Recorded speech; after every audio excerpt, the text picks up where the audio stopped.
C'est ma première messe depuis 4 ans en français. C'est difficile à délier ma langue.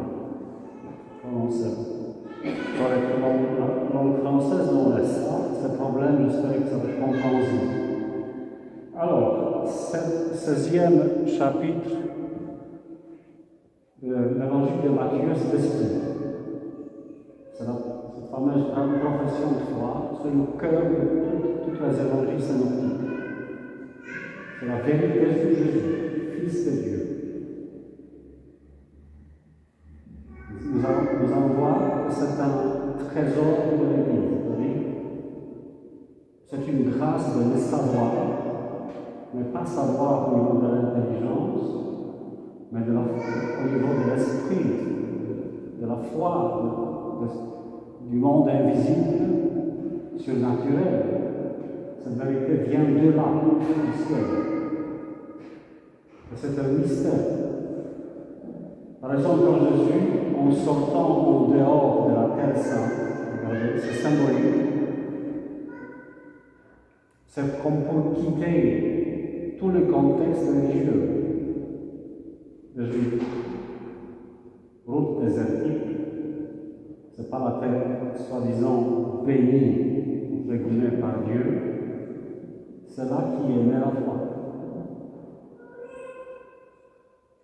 Mais aussi dit, je viens de faire ce jour dans mon pays, la Pologne. Donc ici, on parle souvent, c'est un pays catholique.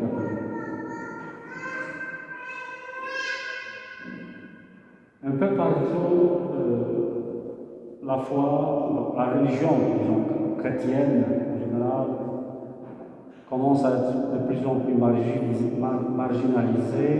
Dans certains pays, des gens marginalisés. Je me suis dit, peut-être c'est une chance. On est sur la route un peu païenne, désertique, vide. Mais Jésus, son Église, dès ce temps-ci, ces 12 apôtres craintifs, a fait sortir sur ce désert. C'est lui qui l'a fait. Et c'est là, devant cette question, il y a des gens qui ont le Fils de l'homme, les réponses sont fausses. Au dire des gens, ces réponses sont fausses. Un prophète, etc. C'est faux. C'est pas dans la lignée. Jésus n'est pas dans la lignée des hommes exceptionnels des prophètes. Il ne vient pas de cette terre. Et vous, que dites-vous pour vous qui suis-je? Bien sûr, on connaît tous la réponse que le Christ, le Fils du vivant. Dans d'autres évangiles, Fils de David, Fils de Dieu.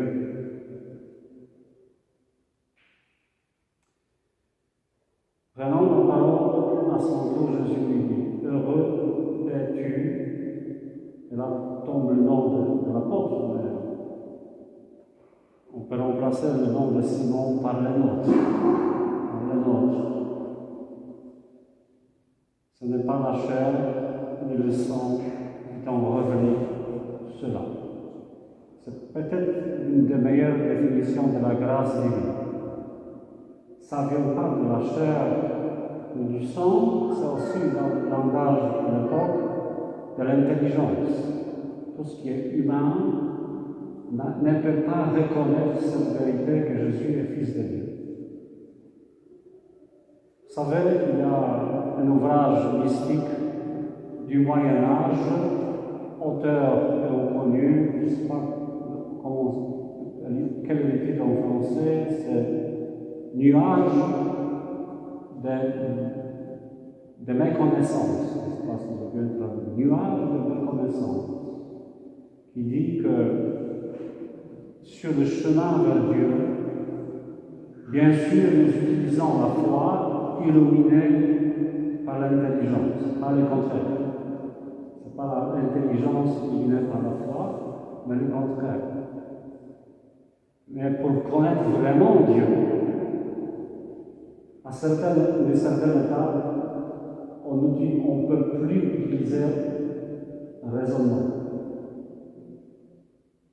On entre dans une sorte de nuage, comme pendant la transfiguration.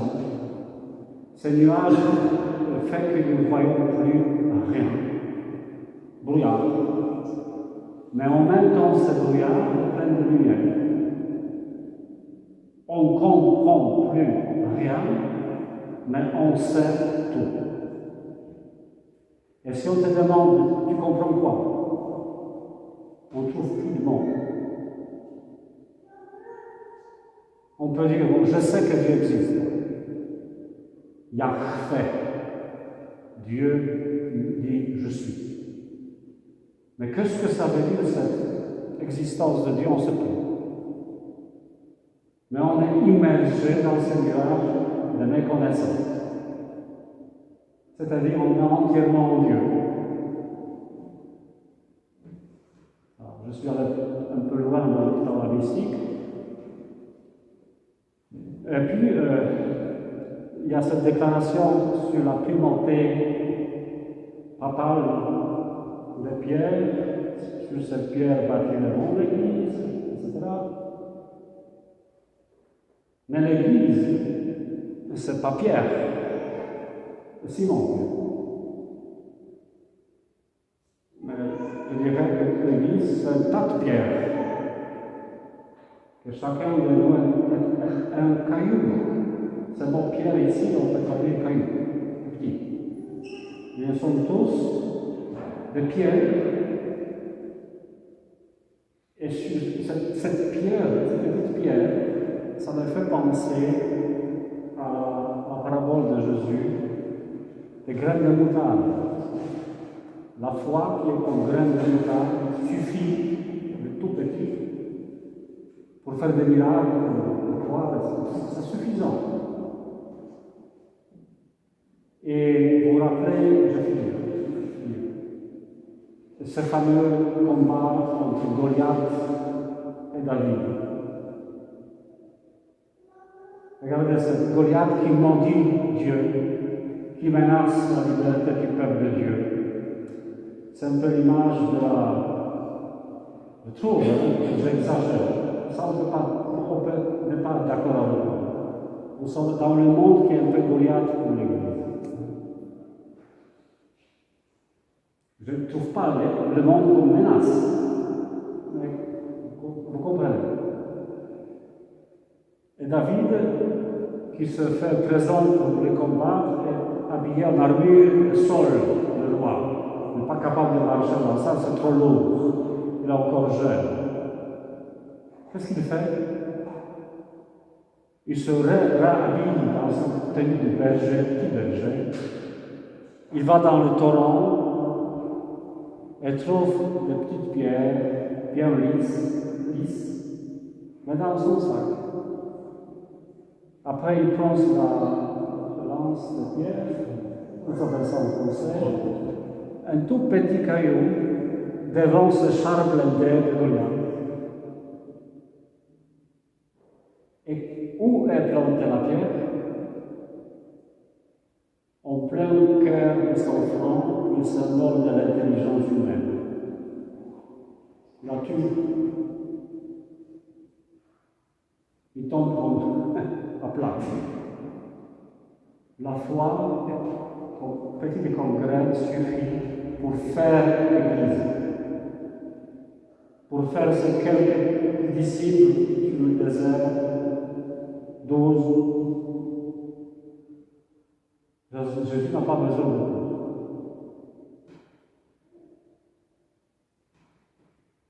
Il y a encore quelques jours, j'habitais une maison de retraite pour le vieux curé en Pologne. Je me suis confessé pour partir vers ici. Un vieux prêtre de retraite, usé par la vie, il m'a dit comme ça. Toute la vie, je fais n'importe quoi comme curé. J'ai beaucoup de faiblesses. Je suis bavard, etc., etc. Je parle n'importe quoi. Mais toute la vie, je vivais une chose. Je lis dans le Père de l'Église du désert du IVe siècle une phrase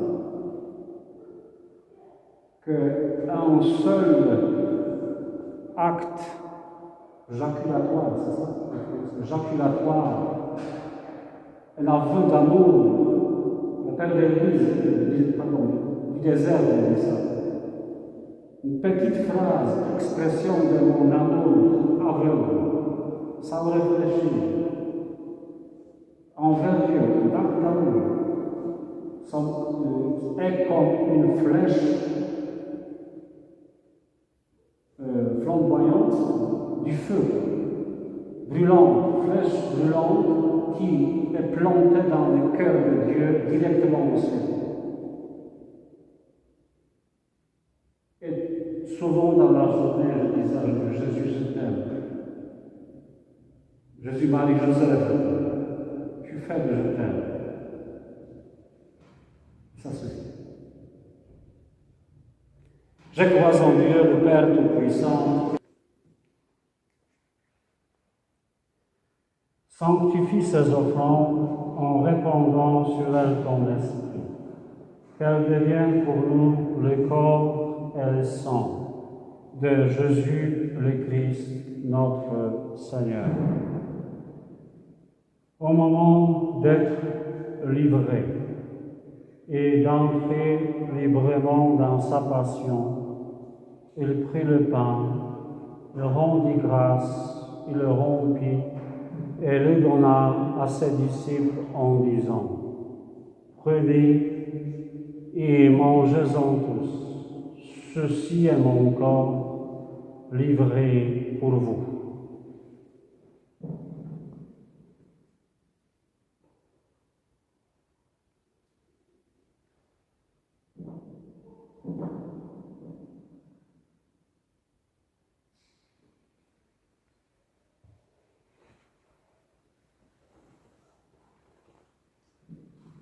De même, après le repas, il prit la coupe, de nouveau il rendit grâce, et la donna à ses disciples en disant: Prenez et buvez-en tous, car ceci est la coupe de mon sang, le sang de l'alliance nouvelle et éternelle, qui sera versé pour vous et pour la multitude en rémission des péchés.